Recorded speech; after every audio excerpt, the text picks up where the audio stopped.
incluso dice hoy Fedesarrollo. Platas que cambiarían porque se girarían de manera que las regiones, los departamentos, los municipios asumirían deudas que hoy tiene educación o salud o inclusive seguridad, hoy tiene el gobierno. Y es que de buenas nacional. Intenciones está hecho el camino al infierno. Puede que el espíritu de esto sea bueno y bonito y está bien, aumentar la descentralización, darle más autonomía en las regiones, pero es que el costo es enorme. Efectivamente son 3 o 4 reformas tributarias, dejaría completamente mal parada las finanzas del Estado colombiano, y ahí está la bolita. Una vez más, uno de esos proyectos donde nadie los ve venir y ya cuando casi son inminentes, ahí sí pues empiezan a sonar todas las alarmas, y como lo están sonando esta mañana con todos estos exministros de Hacienda. Al final de cuentas, el tema es quién maneja la plata, si descentralizar el presupuesto es lo que se necesita en este momento. Uno de los firmantes de la carta de los exministros de Hacienda, la firma, entre otras cosas, el doctor José Antonio Campo, que fue ministro de Hacienda de este gobierno, oponiéndose a que pase lo que hoy quiere el Ministerio del Interior. Es el doctor José Manuel Restrepo, que fue ministro de Hacienda. Señor exministro Restrepo, bienvenido, buenos días. Néstor, un saludo muy especial a usted, a toda la audiencia, a toda su mesa de trabajo, a toda la audiencia de Blue también. Es un placer estar con ustedes esta mañana. Doctor Restrepo, ¿qué es lo que a ustedes, a los economistas, no les gusta de la modificación al sistema de participaciones en Colombia? Primero, expliquémosle a los colombianos que el Sistema General de Participación es el mecanismo por el cual el gobierno nacional le transfiere recursos que recibe el gobierno nacional a los entes territoriales, o sea, a los departamentos, a los municipios, etcétera. ¿Para qué se las transfiere? Para que esos departamentos tengan la posibilidad de recursos en salud, en educación, en agua o en saneamiento básico. Lo que propone el acto legislativo, porque es un acto legislativo más que un proyecto de ley, es un cambio constitucional, es que se incremente de manera significativa el porcentaje de los ingresos que recibe el país a estos entes territoriales. ¿Para qué? Para profundizar o para poder avanzar en ese proceso de descentralización territorial. Todos los colombianos queremos que haya más descentralización territorial.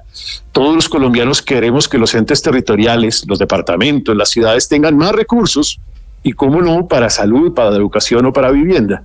El punto, quizá la preocupación central que estamos planteando, es que esta transferencia de recursos no puede ser de manera irresponsable.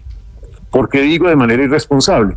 Porque lo que propone el acto legislativo es prácticamente duplicar el monto de recursos que hoy en día reciben los entes territoriales. Y eso le costaría a la nación aproximadamente 60 billones de pesos adicionales anuales. Es decir, lo equivalente casi que a 4 reformas tributarias adicionales para el país. Cosa que doctor, se vuelve viable. Acláreme una cosa. ¿Por qué es más caro, por qué costaría más transferir la plata de lo que hoy se paga desde Bogotá si hay autonomía, si hay mayor participación de las regiones? Porque lo que propone el acto legislativo es que vaya aumentando el porcentaje de ingresos corrientes que recibe la nación para ser destinados a los entes territoriales. Hoy, la nación destina 23.8% de sus ingresos corrientes a estos entes territoriales, y la reforma va a subir gradualmente hasta el 46.5% de los ingresos corrientes. Entonces, lo que eso significa es desangrar el ingreso corriente de la nación para entregárselo a los entes territoriales.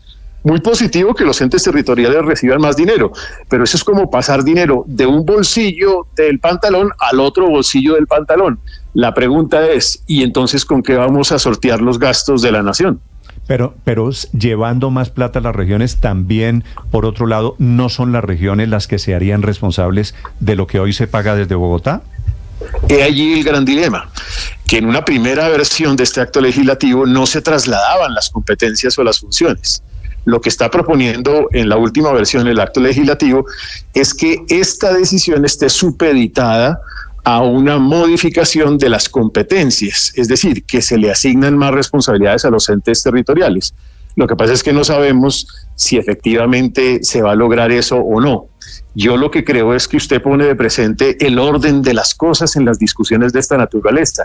El primer paso es tener absoluta claridad de cuáles funciones y competencias se le asignan a los entes territoriales, después diseñar el mecanismo para transferir esos recursos. Doctor Restrepo, porque yo creo que allí está el meollo de todo de este asunto.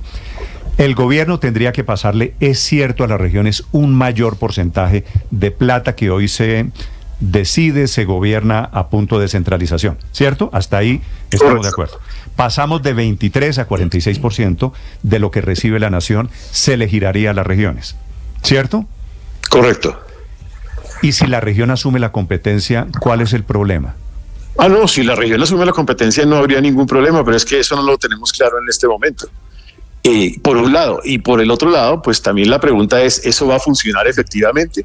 Porque es que, recuerden esto, incluso de lo que viene de tiempo atrás, en el diseño mismo actual del Sistema General de Participaciones, nosotros también presumimos que se asignaron una serie de competencias y en la práctica el Estado ha asumido buena parte de esas competencias y por lo tanto la carga económica pues es muy significativa para la nación en este momento. Si uno logra transferirle las competencias y tiene absoluta claridad de que se están transfiriendo esas competencias, yo no tengo ningún inconveniente, por el contrario, me parece que puede ser una propuesta interesante en materia de fortalecimiento de la descentralización. Dicho esto, sí, Néstor, yo también creo que la nación tiene que hacer una reflexión de fondo, y este sí es de mi resorte y no está en la carta ni más faltaba. Yo creo que la nación tiene que hacer una reflexión en este momento sobre el tamaño del Estado, porque el tamaño del Estado hoy prácticamente es insostenible para un país en donde casi el 90% de los gastos son inflexibles a la baja. Porque ¿de dónde esta tesis si al final de cuentas se trata de que el Estado, de que las regiones tienen más competencia, deben responder por sus gastos regionales? ¿De dónde sale la tesis, doctor Restrepo, de que se necesitarían 4 o 5 reformas tributarias para pagar lo mismo, pero con diferente bolsillo, como usted lo dice? La tesis sale del hecho de que el acto legislativo como tal no tenía en consideración la transferencia de esas competencias. Repito que en la última versión supedita un acto legislativo a un proyecto de ley que debe redefinir las competencias, cosa que entre otras además tendría una discusión jurídica. ¿Un acto legislativo puede estar supeditado por un proyecto de ley? Esa es una pregunta que todavía está pertinente. Sí, ¿y no será que lo de las competencias queda en la ley y no en la reforma constitucional? La idea es que la modificación de las competencias quede en una ley, pero está supeditando un acto legislativo que ya nos... Imagínese usted, ya montados en un acto legislativo sin la transferencia de las competencias. Ensillando las bestias antes de tenerlas. Totalmente, es decir, nosotros seguimos como el camino al revés. Sí. Uno tiene que en la vida seguir los caminos ideales. Parecido a lo que pasó con la reforma tributaria, la ley de financiamiento, que se decía aquí vamos a contar con unos recursos de unas demandas que va a ganar la DIAN en el presupuesto, tiene usted razón. La DIAN va a ganar esas demandas, entonces ahí tenemos una partida de 15 billones de pesos. Y nos gastamos la plata antes de... Y no teníamos eso asegurado. Pero doctor Restrepo, yo quiero preguntarle, ¿este proyecto de acto legislativo cuenta con el aval fiscal del Ministerio de Hacienda y de Planeación Nacional? Yo he tenido ahí una duda de fondo porque por un lado veo expresiones de la Dirección de Crédito Público que señalan críticas a este modelo. Por otro lado veo una primera versión de Hacienda en donde se oponía al mismo. Ahora veo otra en donde ya no se opone porque entonces se van a modificar las competencias. Entonces a mí me genera mucha duda realmente cuál es la posición como gobierno. Yo veo como una posición disonante incluso al interior del propio gobierno. Entonces hoy se supone que ya Hacienda como entidad está a favor de la iniciativa sobre la base del proyecto de ley de modificación de competencias.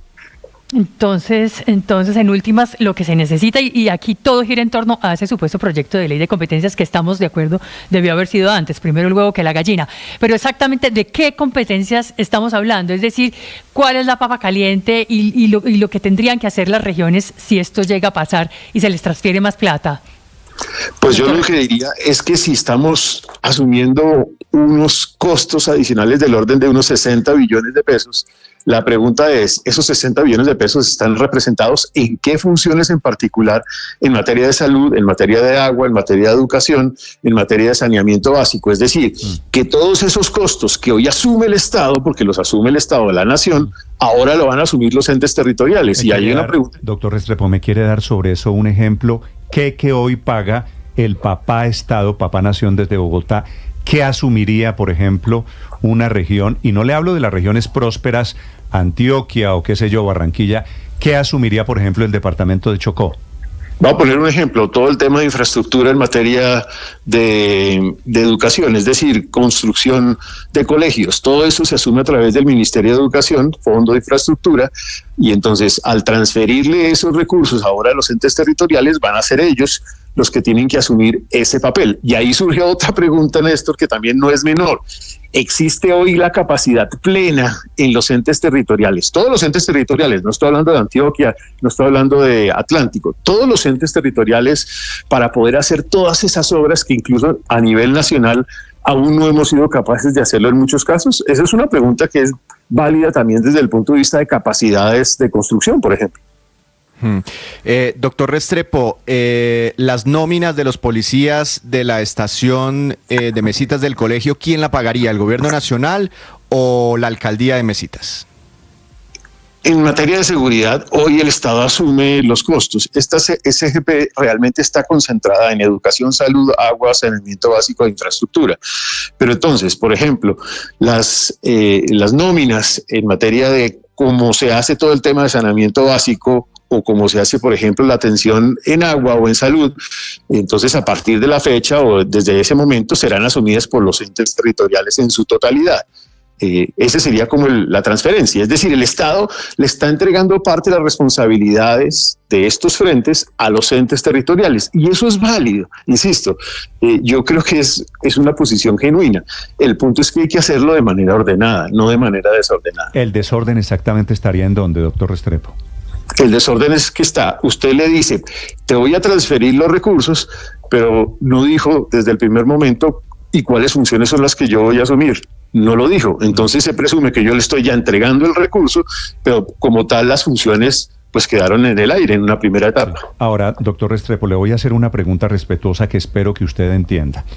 El desorden no es que hasta hoy en Colombia unos tecnócratas del Ministerio de Hacienda son los que toman las decisiones sobre las regiones y al final de cuentas le están trasladando esas competencias a las regiones diciendo, si a usted le quiere ir bien, hágalo usted. ¿De eso no se trata al final de cuentas la descentralización? Néstor, y por eso yo estoy de acuerdo con que exista un fortalecimiento de la descentralización territorial. Por eso digo, incluso mis colegas, todos hemos sido conscientes de que hay que hacer una descentralización territorial, pero todos también hemos tenido que sufrir las realidades propias de manejar un presupuesto de la nación en donde el 90% de los gastos son inflexibles a la baja. Usted no los puede modificar. ¿Por qué? Porque usted está ya en un tren de gasto que simplemente no lo puede administrar. Entonces, si usted en ese escenario, que es un escenario dificilísimo de administrar, le dice, y además le voy a quitar 60 billones de pesos y se lo voy a entregar a los entes territoriales, entonces usted dice, bueno, eso significa que la inflexibilidad va a seguir creciendo, pero ahí es donde uno dice, ¿no hubiese sido mejor primero decir, mire, estas son las competencias que se le transfieren a los entes territoriales porque todos creemos en la descentralización y para eso usted va a tener esos recursos?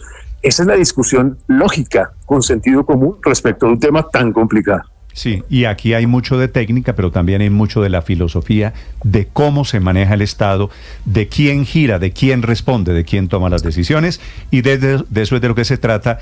Este proyecto se llama Sistema General de Participaciones, se discute, se vota hoy en el Congreso de Colombia. Doctor Restrepo, gracias. Muchas gracias, Néstor. Un saludo muy especial a todos ustedes. Exministro de Hacienda nos acompaña en segundos. Un exministro de Hacienda, el primer ministro de Hacienda que tuvo el gobierno Petro, que también está firmando la carta de hoy de los expertos sobre el tema de descentralización y presupuesto. Estás escuchando Blue Radio.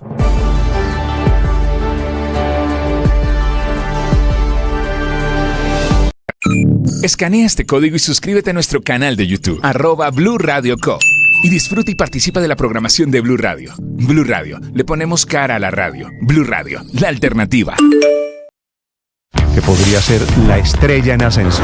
Por otro lado, saludarlos, aquí estamos desde Mañanas Blue, enseguida.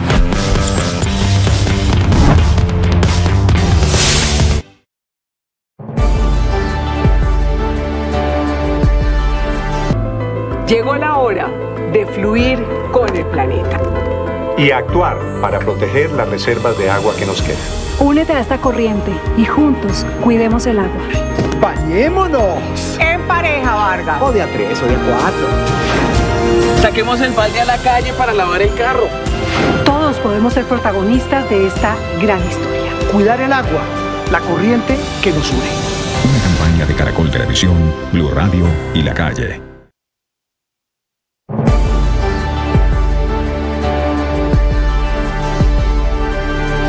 Siete 14 minutos de la mañana. Cali tiene 20 grados de temperatura, Neiva 24 grados. ¿Alguna vez escuchaste que un cura y una cantante se enamoraran en un bus? Lo que son los designios divinos, ¿no? Divinos, esos ojitos tuyos. Y es que cuando el amor nos llama, hay que escucharlo. Pude entender que eras para mí el día que te canté en un concierto bucetero. Súbete a esta desenfrenada historia de amor. Una romántica audionovela con libretos originales, protagonizada por Mariana Gómez y Camilo Cifuentes. El amor de mi vida. Una experiencia de audio envolvente y música original. Encuéntralo en boombox.com y en todas las plataformas de audio. Boombox Podcast. Un mundo por escuchar.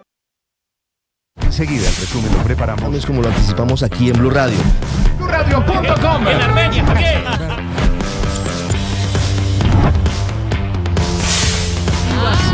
Llegó el momento de a nuestros contemporáneos.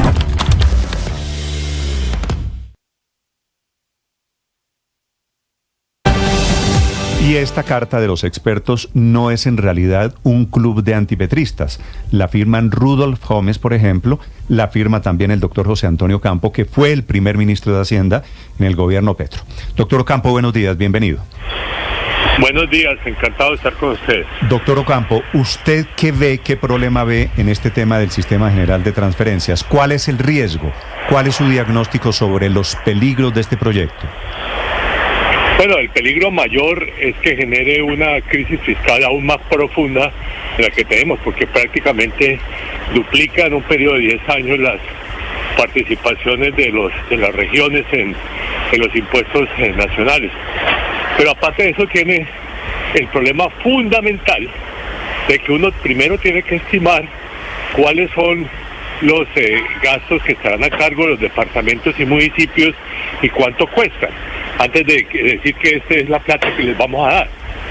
Una vez se sepa cuánto es, ahí se puede decir, entonces vamos a aumentar las transferencias. Además es fundamental en ese proceso que se diga que no va a ser el gobierno nacional para que precisamente pueda trasladar totalmente esos fondos. Y hay un problema adicional que de hecho yo tuve que enfrentar como ministro de Hacienda en los años 90, y es que ponerlo como participación en los ingresos corrientes tiene el problema de que si el gobierno nacional tiene que hacer una reforma tributaria para ajustar las finanzas públicas, automáticamente aumentan los gastos por estas participaciones. Entonces eso no tiene ni sentido. Por eso, si eso se va a hacer, tiene que ser como porcentaje del Producto Interno Bruto, no de los ingresos corrientes de la nación. Sí, doctor Ocampo, ¿esto sería pasar plata de un bolsillo para otro? No es pasar plata de un bolsillo para otro, porque es que no sabemos exactamente a qué bolsillo le estamos pasando la plata. Entonces, precisamente por eso digo yo, hay que primero determinar cuáles son las funciones de los departamentos y municipios que se van a financiar con esos recursos. ¿Y usted no ve esas funciones claras? Es decir, los destinatarios de la plata, si es cierto que se duplicaría, estaríamos hablando del 40 y pico % de los ingresos corrientes, ¿eso no está claro a estas alturas cuáles son las competencias de las regiones? Desafortunadamente no, y una tendencia de las últimas décadas ha sido asumir más y más funciones por parte del gobierno nacional. Yo creo en la descentralización, yo creo que las funciones de pronto no deberían haber sido asumidas, pero si son asumidas además por el Estado, digamos, por el gobierno en su sentido más amplio, entonces la pregunta es ¿quién las absorbe? ¿La va a pagar el gobierno nacional o las van a asumir los departamentos y municipios? Ok, dicho que aumenta el presupuesto para las regiones, doctor Ocampo, ¿cuáles serían o cuáles deberían ser las competencias de las regiones si fuese así?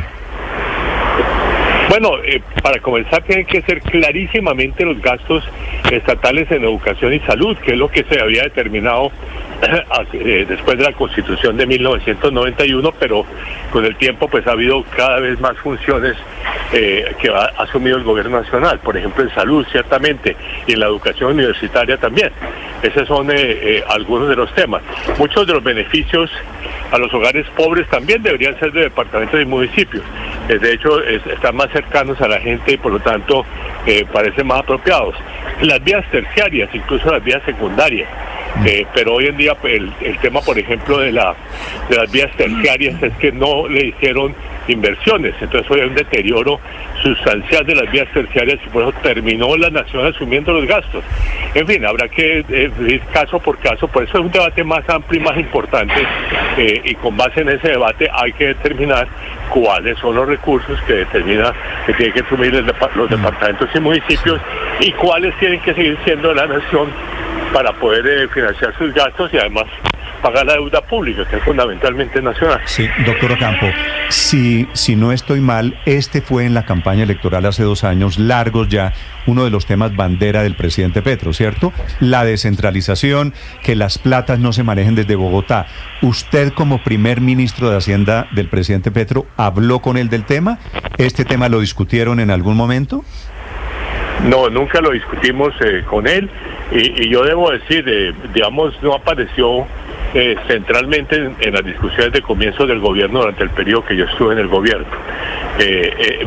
Yo soy favorable a la descentralización, siempre lo fui, más aún. Cuando fui parte del gobierno en los años 90, estábamos en un proceso de descentralización, que después realmente ha ido en el sentido contrario. Entonces yo sí soy partidario de la descentralización y darle mucho más funciones a los departamentos y municipios, pero nuevamente tiene que ser con unas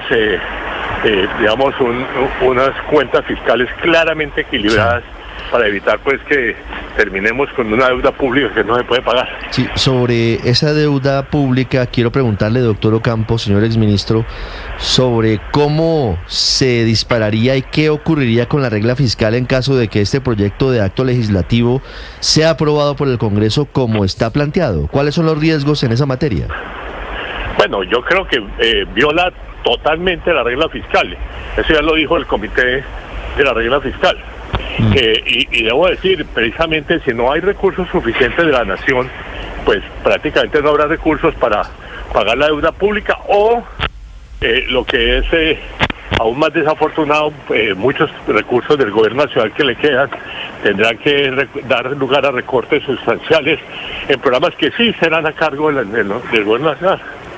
Sí.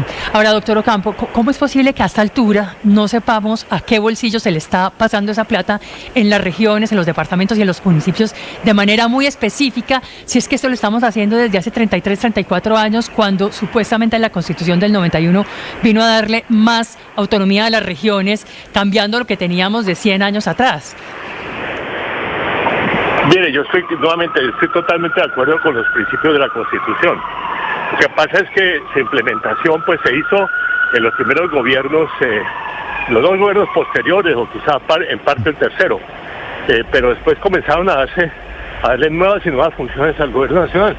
Entonces los gastos del gobierno nacional fueron aumentando. Mire, por ejemplo, el caso de la salud. La salud todos los pagos de salud deberían estar a cargo de los departamentos, como históricamente estuvieron, por ejemplo, ¿no? O los municipios. Pero hoy en día el grueso de los gastos de salud son de la nación. Doctor Ocampo, hay algo en lo que le confieso, me pierdo un poquito. ¿Por qué es más barata la centralización? La centralización no es más barata, nadie ha dicho eso. ¿O por qué la descentralización, que es de lo que se trata esta reforma constitucional, sería más cara para las finanzas en Colombia? Nuevamente, no está muy claro, hay que calcular. Es el punto de partida. Digo, cuando yo hice un trino apoyando el proyecto que firmé, esta carta que firmé, lo primero que dije es que hay que primero que definir cuáles son las funciones de la nación, los departamentos y municipios y cuánto cuestan cada una para poder hacer un balance fiscal apropiado que sea además consistente con los ingresos públicos. Doctor Ocampo, particularmente, ¿cuál sería su petición, la suya? Claro, hay una petición global de los exministros y exviceministros, pero la suya hoy a los congresistas y a sus excompañeros de gabinete. Que rechacen el proyecto. Así de sencillo. Así de sencillo, es lo que decimos en la carta todos. Vale. Sí, la carta es, repito, de ministros, ex viceministros de Hacienda, expertos economistas que prenden una luz enorme alrededor de las finanzas públicas sobre esto que se llama el Sistema General de Participaciones. Doctor Ocampo, le deseo un feliz... Yo le agrego una cosa, digamos, Sí, obviamente que lo rechacen y que comencemos un debate serio nacional sobre las funciones de la nación, departamentos y municipios y cuánto cuesta, que es un poco lo que dije en mi trigo. Vale. Gracias por acompañarnos esta mañana aquí en Blue Radio. Doctor Ocampo, le deseo un feliz día. No, encantado, muchas gracias. Chao, gracias. José Antonio Ocampo, ex ministro de Hacienda. En segundos, el padre de esta criatura, que es funcionario del Ministerio del Interior, un proyecto que comenzó a tramitarse de iniciativa, Ricardo, este es de Juan Fernando Cristo, cuando Juan Fernando Cristo no era todavía ministro del Interior. Así es. Entonces es un proyecto que nace no técnicamente, no como proyecto del gobierno, apoyado por quien hoy es ministro del Interior. Estás escuchando Blue Radio. Escanea este código y suscríbete a nuestro canal de YouTube, @Blue Radio Co. Y disfruta y participa de la programación de Blue Radio. Blue Radio, le ponemos cara a la radio. Blue Radio, la alternativa. Enseguida el resumen lo preparamos. Como lo anticipamos aquí en Blue Radio. BlueRadio.com. En Armenia,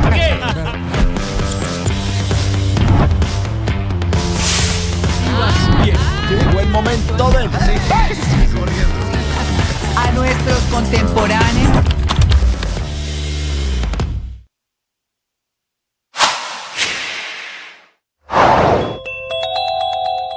Diego Cancino, el recién nombrado director de la SAE, la Sociedad de Activos Especiales, amanece contra las cuerdas por esa denuncia de Viviana Vargas, una mujer de 31 años, que lo denuncia por acoso sexual en el apartamento de él.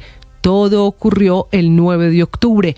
La historia comenzó, cuenta Viviana, el día que ella buscó a Cancino para pedirle trabajo a él, que era viceministro del Interior y que conocía por su trayectoria como concejal de Bogotá, pero también como asesor de políticos de centro y de izquierda en Bogotá y en el Congreso de la República. Desde el primer momento, Cancino es consciente de lo que hizo, de esos chats en los que ella sustenta la denuncia. Esa es la principal conclusión. Por eso los intentos de convencer y tranquilizar a Viviana, quien apenas se entera de que el presidente Petro lo escogió para manejar la SAE, hace pública la denuncia. La respuesta de Cancino hasta ahora es muy destemplada y ahora hasta niega alguna forma de acoso. Es economista, es profesor y es el asesor económico de esta propuesta del ministro del Interior. Participó en la idea original cuando la comenzó a tramitar la bancada de Juan Fernando Cristo en el Congreso de Colombia. Doctor Castellanos, buenos días. Muy buenos días, Néstor, y muy buenos días a toda la audiencia. Le pregunto aquí al ministro Cristo si quiere explicar esto, y me dice, pregúntele a Castellanos, que es el padre de la idea. Así que le pregunto a usted, doctor Castellanos, ¿cuál es el sentido de esta reforma constitucional? El sentido de la reforma constitucional es muy sencillo, es fortalecer la autonomía territorial, la autonomía de los departamentos y municipios, que fue una promesa de la Constitución de 1991. Uno de los aspectos renovadores de esa Constitución era que iba a fortalecer la descentralización y prometió que los departamentos y municipios iban a recibir el 46.5% de los ingresos corrientes de la nación. Esa promesa después fue violada principalmente a través de dos actos legislativos, uno adoptado en el año 2001 y otro adoptado en el año 2007, que le quitaron recursos a los territorios y se fueron para la nación. Si esos actos legislativos no hubieran ocurrido, los territorios hubieran recibido en los últimos 22 años más de 400 billones, es decir, más de 400 millones de pesos que hubieran servido para su desarrollo, pero con los cuales se quedó la nación. Sí. Entonces la idea es recuperar una de las promesas fundamentales de la Constitución, no es más. Sí, doctor Castellanos, como usted habrá escuchado, acabo de preguntarle aquí al doctor Ocampo, que fue ministro de Hacienda, al doctor Restrepo, José Manuel Restrepo, que fue ministro de Hacienda, y me dicen ambos, el tema es de competencias. Se le está trasladando plata a las regiones, pero no la responsabilidad, no la competencia sobre los temas, que son básicamente educación y salud. ¿Es así o ustedes están pensando también asignarle competencias? No, mire, para que sea absolutamente claro, es el único modo en que esta reforma es viable, es que a los territorios se les transfiera recursos, se les aumenten las participaciones de los ingresos corrientes de la nación, pero que también se les transfieran responsabilidades de gasto, también se les transfieran competencias. Infortunadamente, por alguna razón, la opinión pública entendió que este proyecto de acto legislativo era solo una reforma del SGP, era solamente una reforma a las transferencias de los ingresos corrientes a los territorios. Y pues si uno mira la reforma de esa manera, pues claramente es fiscalmente insostenible, pero la reforma desde el principio, y en eso el exministro Restrepo cometió una imprecisión, desde el principio la reforma planteaba que se debían transferir tanto ingresos como competencias. Hoy la discusión es qué se debe discutir primero. ¿Eso está claro, doctor Castellanos, perdóneme, eso está claro en el texto? Está absolutamente claro, es una condición del texto. De hecho, la verdad, y así se planteó desde el principio, la verdad es que hubo un momento en el debate en el Congreso en el cual eso se suspendió. Porque los exministros, que no son tipos ni brutos ni malinformados, están diciendo se están trasladando platas pero no competencias. ¿Cuáles competencias, por ejemplo, quedan claramente en manos de las regiones, doctor Castellanos? No, en el tema de competencias no quedan definidas en este momento, sino que se dice que se tiene que haber una ley de competencias que se discutirá en los próximos años, que definirá exactamente cuáles son las competencias que van a asumir los territorios. Entonces ellos tienen razón, el proyecto de reforma constitucional traslada la plata, pero no todavía las competencias. No define las competencias, pero dice que las competencias que se definan serán trasladadas a los territorios, llevando los recursos y llevando el gasto en una proporción de 1:1. Entonces yo en este momento no le puedo decir exactamente, aunque se mantienen las prioridades actuales, que son prioridades de educación, de salud y de agua potable, se mantienen esas prioridades, pero si se le dan nuevas competencias o si se refinan las competencias, pues entonces simplemente las actividades que en este momento esté llevando a cabo el gobierno central se pasarán, tanto el ingreso como la responsabilidad de gasto, a los territorios que se definan. Pero ¿cómo hacemos para saber eso si el proyecto no lo dice, doctor Castellanos? Por eso se está invitando a ese debate de la ley de competencias durante los próximos 2 años al país. Ese es un debate extremadamente complejo, que no se resuelve ni en un mes ni en 2. Entonces, un punto, después de desmentido el argumento de que esto va a crear una crisis fiscal, pues los técnicos económicos de Colombia nos están diciendo que es que la discusión, el orden de la discusión quedó mal, que primero se tenía que resolver el tema de las competencias y segundo el tema de los ingresos.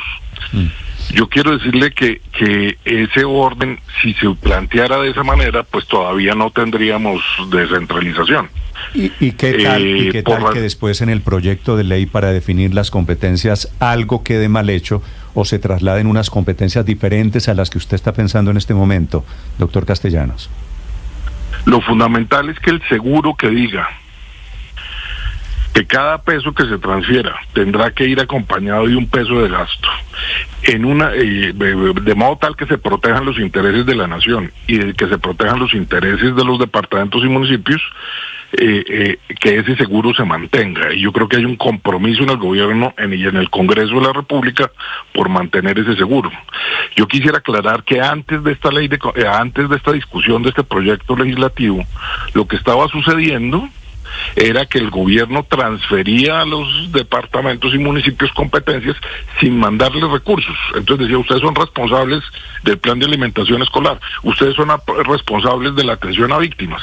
¿Y qué pasaba? Sin recursos, los departamentos y municipios no tenían cómo atender esas nuevas obligaciones que se les iban transfiriendo. Pero doctor, aquí el proyecto de ley dice muy claramente, no habrá competencias sin transferencia de recursos y no habrá lo contrario. Le entiendo bien, no doctor Castellanos, le entiendo bien si concluyo... Eso, perdone que dijo una cosa, no habrá recursos, perdóneme Ricardo, no habrá recursos sin competencias, quiere decir, ¿habría alguna clase de condición allí, doctor Castellanos?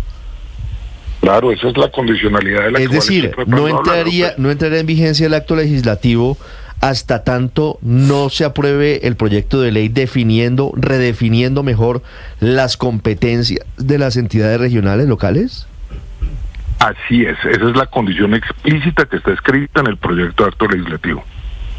Sí, pero doctor Castellanos, dice usted que le quitaron 400 billones de pesos a las regiones, esos dos actos legislativos que usted habla del 2001 y 2007, son concretamente las ley 715 de 2001 y el acto legislativo 04 de 2007 y la ley 1176 de 2007. Y me dicen aquí que sí, efectivamente puede que hayan hecho mucho más rígido la transferencia y el presupuesto, pero que también se puede todo esto subsanar muy fácilmente sin necesidad de nuevamente cambiar la Constitución, sino reformando esa ley 115 y luego hacer una tributaria que subsane de alguna manera pues la cosa para la nación, las finanzas para la nación. ¿Ustedes por qué no consideran esta opción en lugar de tener que volver a hacer todo desde el comienzo y empezar casi que desde cero este tema del sistema general de participaciones? No, porque realmente los actos legislativos 01 del año 2001 y 04 del año 2007 modificaron la Constitución. La Constitución decía con claridad que los recursos que se iban a transferir a los departamentos y municipios debía llegar al 46.5%. Y esos dos actos legislativos modificaron la fórmula de transferencia de recursos de la nación a las regiones de modo tal que les llegara menos plata. Entonces, esos actos legislativos sí modificaron la regla de transferencia de recursos o de participaciones de los territorios en los ingresos corrientes de la nación, y esos actos legislativos fueron los que tuvieron la consecuencia de que los territorios perdieron más de 400 billones de pesos. Entonces sí hay que modificar la Constitución. No se puede hacer esto sin modificar la Constitución. Sí, doctor Castellanos, una pregunta final. ¿Por qué lo hacen sobre los ingresos de la nación, sobre los ingresos corrientes, y no, por ejemplo, sobre el PIB? Lo hacemos sobre los ingresos corrientes porque así está definido en la Constitución. ¿Y qué tal que bajen los ingresos corrientes? Si bajan los ingresos corrientes, bajarán también las participaciones de los territorios. Sí, usted cree, le ponía el ejemplo aquí, que hay unos departamentos, por ejemplo, qué sé yo, Bichada, Guainía, Chocó, que tendrían, bueno, todos, esos inclusive, mayor autonomía presupuestal. ¿Esos departamentos usted los ve listos para tomar sus decisiones, para construir su sistema de salud, para construir sus colegios? Claramente hay unas diferencias muy importantes entre los territorios en Colombia. Esas diferencias son económicas, son sociales, son de carácter institucional. Por eso, dentro de los lineamientos para definir la ley de competencias, se define un lineamiento de gradualidad que consulte las capacidades de las instituciones y una instrucción al gobierno nacional para que fortalezca y acompañe las capacidades institucionales de los territorios que tienen más dificultades en ese sentido. El argumento de que un territorio no tiene capacidades para administrar la plata no puede ser un argumento para no mandarle la plata que necesita. Lo que uno tiene que hacer es, como hace un padre cuando educa a un hijo, es irle dando responsabilidades de manera gradual hasta que el hijo adquiere la mayoría de edad. En este caso tenemos que hacer exactamente lo mismo, pero no puede ser el argumento de que... Por eso le preguntaba de si para estos efectos es buena su analogía, todos los hijos son iguales. ¿Es igual Chocó que Antioquia, por ejemplo? No, y eso está explícitamente reconocido dentro de los criterios de diseño de la ley de competencias que se incluyen en el proyecto de acto legislativo. Tendrá que haber un reconocimiento de las capacidades diferenciales y un proceso gradual de transferencia de competencias. Vale. Escuchan ustedes al doctor Daniel Castellanos, que es economista, es profesor de la Universidad de los Andes y es el motor, el autor de este proyecto que está votándose en el Congreso de Colombia. Tema muy complicado, Néstor. Además, esto ya está impactando a los... Lo despido, Víctor, déjenme un segundo. Doctor Castellanos, le agradezco estos minutos. Feliz día. Muchísimas gracias a usted y a toda la audiencia. Daniel Castellanos, ahí están, Víctor, todas las caras de esta moneda, debate importantísimo. Tal vez este es el proyecto más importante. A mí me dicen que es más importante que si se cae la pensional y volverla a presentar, que la reforma laboral, claro, que la reforma a la salud, porque está en juego las finanzas del Estado. Pero para que lo entienda bien la gente, mire, Néstor, usted ponía un ejemplo muy importante. Usted es como digamos que usted es mi papá, y usted es mi papá Estado, y yo soy un pueblito. Hoy en día de su salario, usted me tiene que dar el 23% aproximadamente. Siempre me tiene que dar el 23%, pero fuera de eso, fuera de eso usted me tiene que pagar la luz, el agua, el teléfono y el arriendo. Sí, tiene otros compromisos adicionales. Le voy a dar más ese es el famoso sistema general de participación. Le doy más plata y le digo, grosso, hijo mío, páguese usted todo. Exacto, pero es que eso es lo que no es claro, no es claro. Pague la luz, pague la energía. Pero es lo que todavía no es claro, Víctor. No, eso Héctor, además no solo es claro, sino porque todavía no es claro cuáles son las competencias que tendría Víctor ahora con más plata. Es que no solo es claro, sino que hoy no debería estar pagando el gobierno nacional. Sigo con el ejemplo, Héctor, del papá con el hijo. Entonces el papá le está dando al hijo la plata. Te aumento, Héctor, la mesada, ¿cierto? Sí, y el hijo pregunta, bueno, ¿y yo qué hago con la plata? Y entonces yo le digo, le doy más plata, hijo mío, pero más adelante vemos esa plata en qué se la va a gastar. Y allí es donde pero ojo, porque hay el ejemplo está perfecto, Néstor. El punto es, le voy a dar más plata, pero antes de hacerle el primer giro, discutamos en qué es que nos las vamos a gastar. Claro.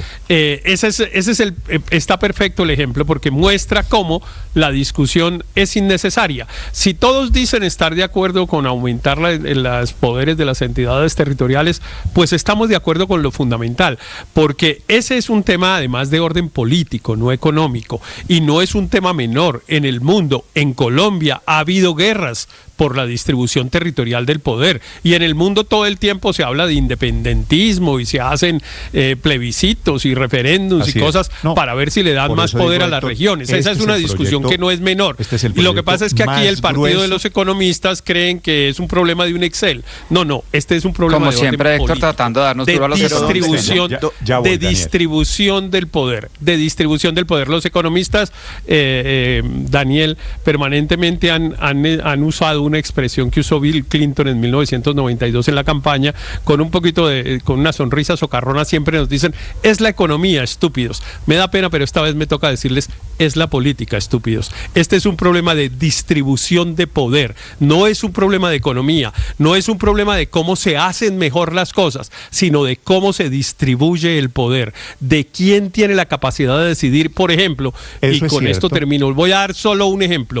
Si en Ciudad Bolívar se construye o no una plaza de mercado. Imagínese hoy que el señor Gustavo Bolívar, director de Prosperidad Social, tiene dentro de sus programas banderas hacer plazas de mercado, y va a hacer una en Bogotá. ¿Eso a quién le cabe en la cabeza? Esa plata la deberían estar administrando las entidades territoriales y no la nación, y ese es solo un ejemplo de centenares que le puedo poner. Usted tiene razón, ahora lo va a manejar. Bueno, Bolívar, ¿y qué es Bolívar? Pues un político.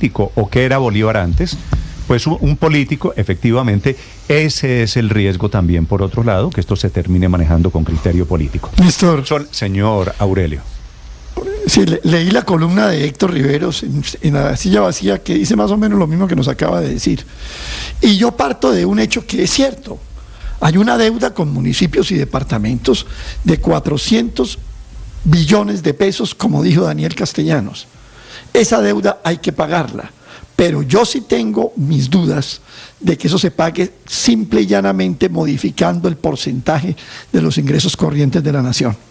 Entre otras cosas, porque esos ingresos corrientes, como usted bien se lo preguntó a Castellanos, esos ingresos corrientes a veces suben y a veces caen. Héctor, ojo con eso. Los ingresos corrientes de la nación dependen del precio del petróleo, dependen del ingreso por habitante. Caen los ingresos corrientes y obviamente caen esos giros, o caerían esos giros. Claro, y dependen del PIB industrial. Eso hay modelos econométricos que han hecho unos economistas, Héctor, que de pronto le pueden ayudar para que si la fórmula es un porcentaje de los ingresos corrientes de la nación, no termine siendo un autogol. Yo preferiría otra fórmula, se los digo. Por ejemplo, Néstor, una que subsana las diferencias entre las distintas regiones. Usted dijo bien, no es lo mismo Bichada que Bogotá y no es lo mismo Chocó que Antioquia. Por ejemplo, usted coge los costos de la educación, los costos de la salud, los costos por ciudadano, los costos por estudiante, los costos para construir infraestructura y termina creando una bolsa que sí puede subsanar y crecer de lo que necesitan las regiones. Por un lado es la discusión alrededor de la descentralización y por el otro lado es la discusión alrededor de cómo se hace y de qué asumen esas regiones. Y Néstor, yo le digo, yo nací en Valledupar, del departamento del Cesar, y por supuesto me encantaría que mi departamento, de donde yo vengo, tenga mayor autonomía, pero eso tiene que hacerse con orden. El problema es que, y lo aprendimos en los 90s, que se duplicaban funciones en el sistema departamental, en los municipios, y a veces hasta se triplicaban y en la nación. Y aquí además no podemos hacer las cuentas alegres que simplemente se divide la plata sin ver cuánto cuestan esas competencias y cuánto cuestan esos gastos, porque además aquí hay un actor que se está ignorando, que es la Corte Constitucional, que al final, por más de que exista una ley que diga esto lo va a pagar el departamento, si la Corte Constitucional sigue con la teoría, que en última es la que hay que respetar, de que la nación debe garantizar esos gastos, de todas maneras pues se termina duplicando. Entonces aquí el problema es de orden, de garantizar que la plata que existe, que además es poquita, alcance. Usted que viene de una región, por ejemplo, le pregunto, Luis Ernesto, discúlpeme, usted, María Consuelo Araujo, que viene de una región, su departamento, que es uno relativamente nuevo en la historia política de Colombia, claro, tiene ha estado reclamando permanentemente más autonomía, esto no es bueno. Y de hecho en la discusión de las regalías, esa fue la discusión también, porque al departamento del Cesar, generador de regalías por la producción de carbón, se le quitó mucha plata con la reforma al sistema de regalías, pero siempre existe el temor del desorden, de que en los departamentos se pongan unos costos altísimos de subsidios que no están avalados por la nación, de duplicar funciones. Pero por esa prevención hemos centralizado cada día más el Estado. Por eso hoy tenemos un Estado que cree que en Bogotá se resuelve todo y por eso no llega a las regiones muchas cosas. Y creo que simplemente generando el titular populista de que fortalecemos la descentralización no se resuelve el problema, porque entonces lo que estamos haciendo es garantizando que esa plata se vaya a los departamentos, pero que la nación siga siendo garante y que aprobemos de facto una reforma tributaria, Néstor, porque la plata no va a alcanzar.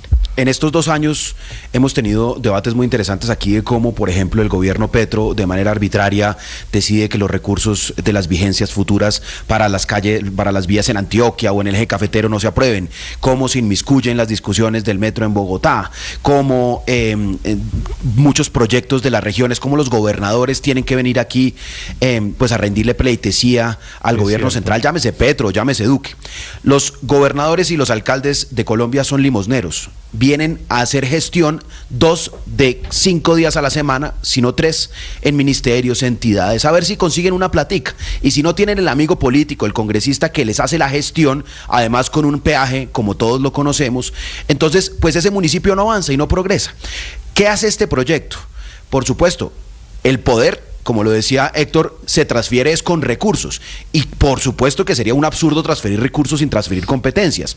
Y aquí la pregunta es, ¿qué se hace primero, el huevo o la gallina? Algunos decían, no, es que es una barbaridad haber transferido o proponer transferir los recursos sin antes transferir las competencias. No, pues sería más bárbaro y más absurdo transferirle primero las competencias, pero sin la plata, porque entonces ahí sí quedan fritos y no tienen cómo prestarle salud ni educación.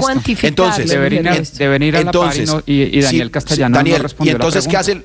De pronto es porque todos no conocen el detalle de cómo se hace las leyes y la Constitución. Es que en la Constitución uno no puede escribir todo. Para eso están las leyes, para desarrollar la Constitución. Uno en la Constitución fija principios, y esto es un acto legislativo, es decir, modifica la Constitución y establece claramente que después, a través de leyes, y concluyo con esto, Héctor, Néstor, a través de leyes se desarrolla a qué se le destina, cuántos recursos para salud, cuántos recursos para educación. Así lo dice clarísimo el acto legislativo, y además establece que el gobierno lo presentará en 6 meses, y en 6 meses se empieza a transferir las competencias, porque igual la plata no va a llegar en el próximo año, la próxima plata va a llegar pero en 10 años. El gobierno debería poder explicar, Néstor. Debería estar amarrada a esta reforma constitucional. La última, Daniel.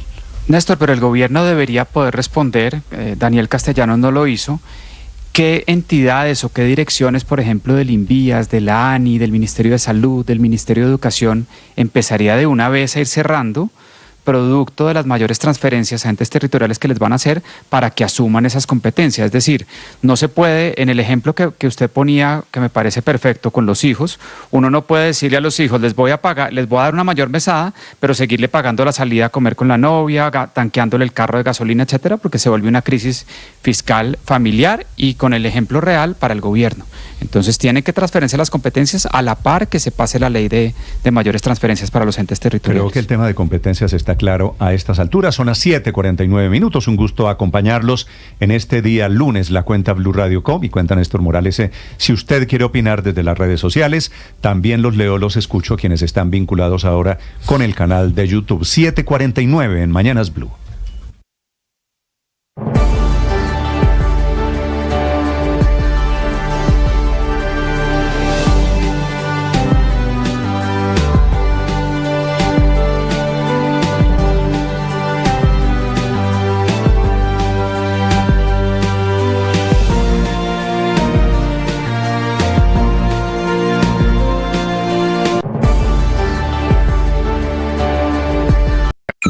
Escanea este código y suscríbete a nuestro canal de YouTube, @Blue Radio Co. Y disfruta y participa de la programación de Blue Radio. Blue Radio, le ponemos cara a la radio. Blue Radio, la alternativa.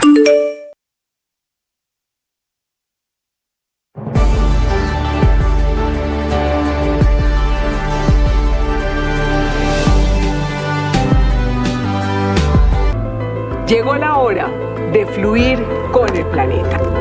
Y actuar para proteger las reservas de agua que nos quedan. Únete a esta corriente y juntos cuidemos el agua. ¡Bañémonos! En pareja, Vargas. O de a 3 o de a 4. Saquemos el balde a la calle para lavar el carro. Todos podemos ser protagonistas de esta gran historia. Cuidar el agua, la corriente que nos une. Una campaña de Caracol Televisión, Blue Radio y La Calle.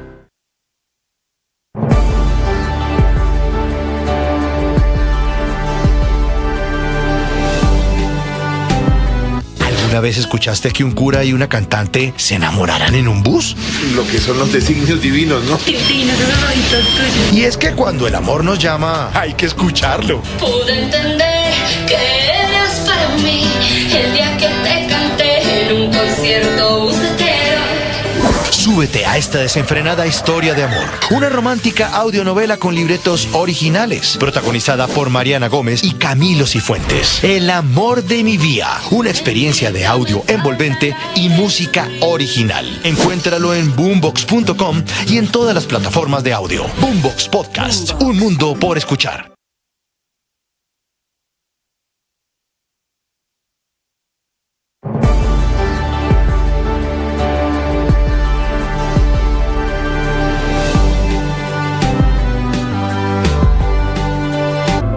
Llegó la hora de fluir con el planeta.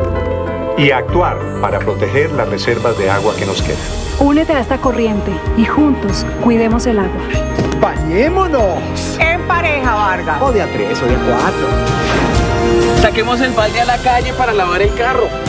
Todos podemos ser protagonistas de esta gran historia. Cuidar el agua, la corriente que nos une. Una campaña de Caracol Televisión, Blue Radio y La Calle.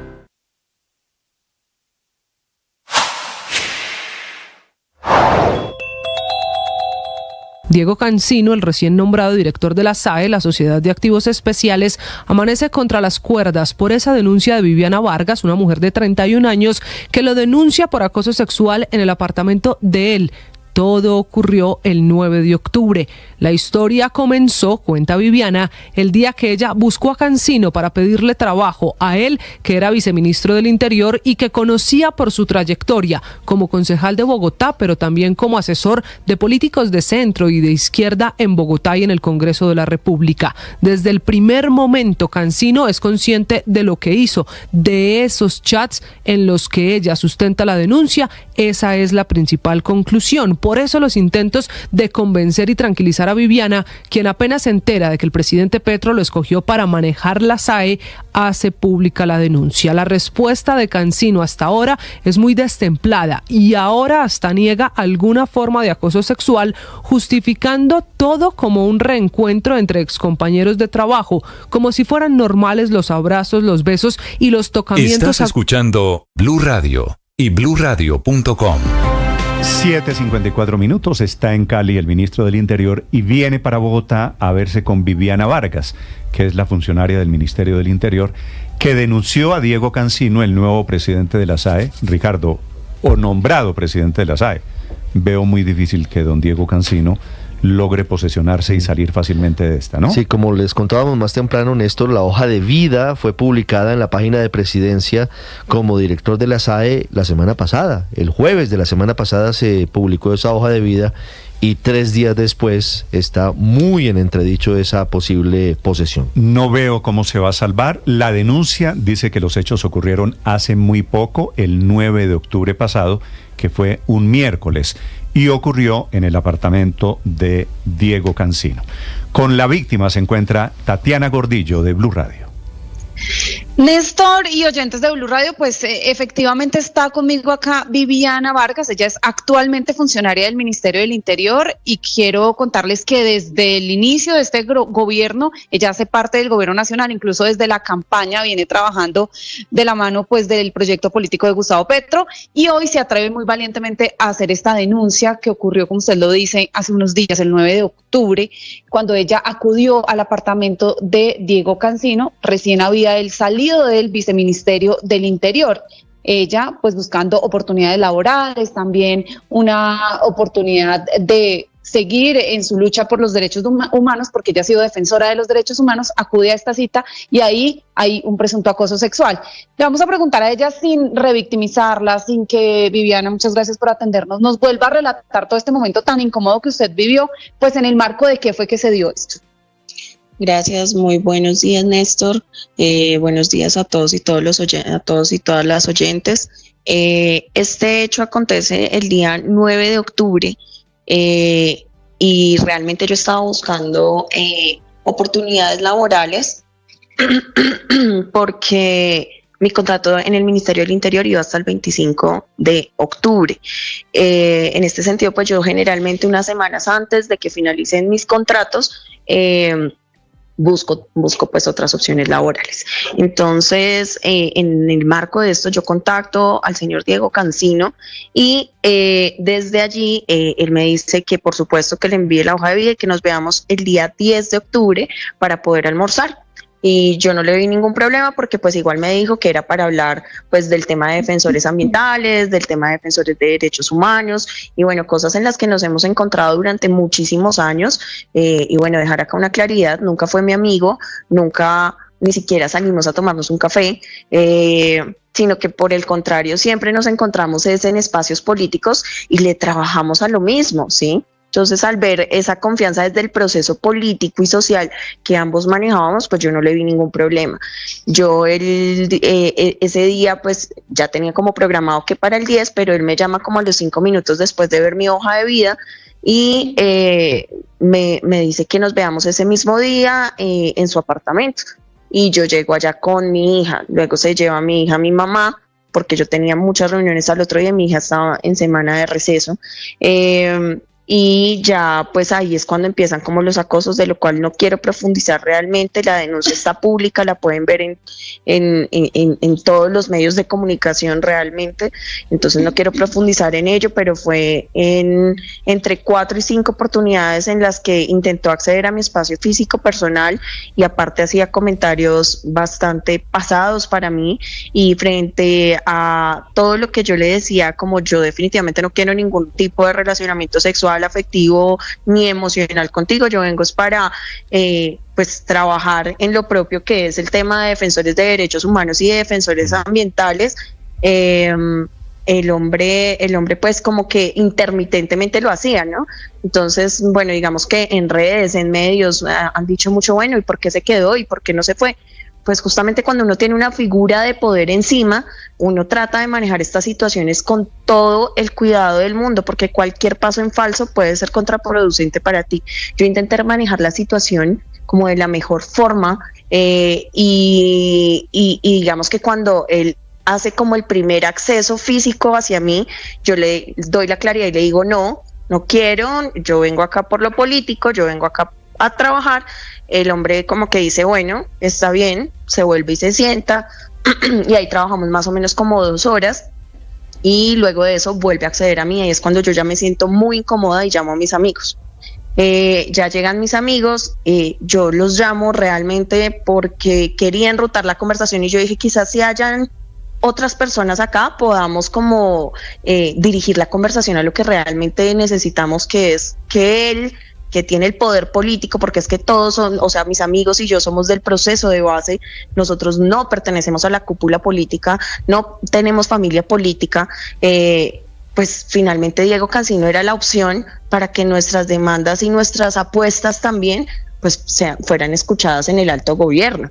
Entonces, pues nada, muy lamentable, porque llegaron mis amigos e incluso en presencia de ellos pasaron varios sucesos muy incómodos, y a raíz de eso pues ya decidimos irnos del lugar.